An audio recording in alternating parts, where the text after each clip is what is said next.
AI, first off, get over it. But beyond that, you often risk more by not adopting new technology than by fearing the potential downside that a small percentage of people experience. So some people are like, what about AI safety and all these different things? Like, I'm worried that AI is going to take my credit card and go spend it.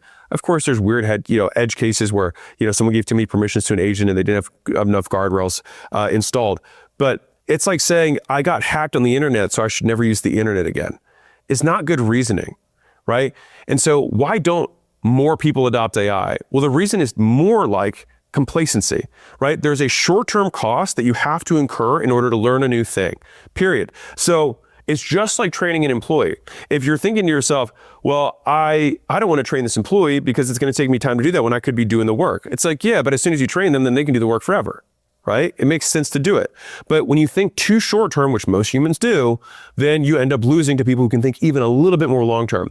And I will repeat this tweet that I've said before because I think it's so relevant right now. It takes about 20 hours to become proficient in any new skill, but people delay the first hour decades. And so I promise you, if you take a weekend and say Saturday, Sunday, I'm going to sit in front of this computer and I'm going to figure out how to I'm going to figure out how to get an agent to do something for me. All right. If by the end of the weekend, you haven't completely built something, but you actually tore you tore the wrapper off, you actually got your hands in it, your understanding of it will increase more than any amount of articles that you can read that are fear-mongering and baiting you in, right? That are just getting it for views and impressions. Let's shift to like what this actually looks like within an organization, whether you're working at one or you're leading one or you own one, is that you have to stop thinking in role-based thinking and start thinking in workflow-based thinking. So let's break this down tactically.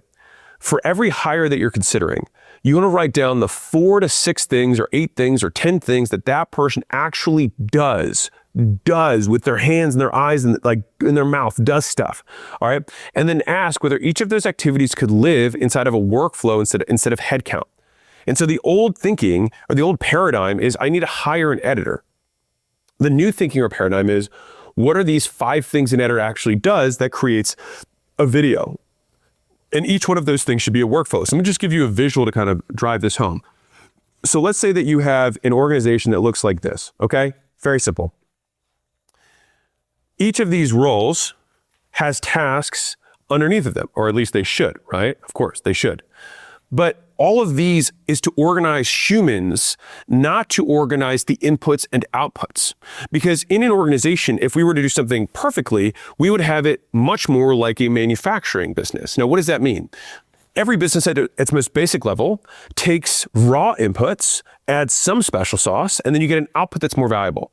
And so in a service business, it means you take raw talent, you add training and skills, or you put multiple of these skills together that when those skills taken in aggregate are worth more than any of the individuals on their own, right? So if you've got somebody who knows how to write, somebody knows how to read, somebody knows how to record, somebody knows how to edit, put all that together, all of a sudden you have an advertising agency. And somebody else who can buy ads, great, you have an advertising agency, right?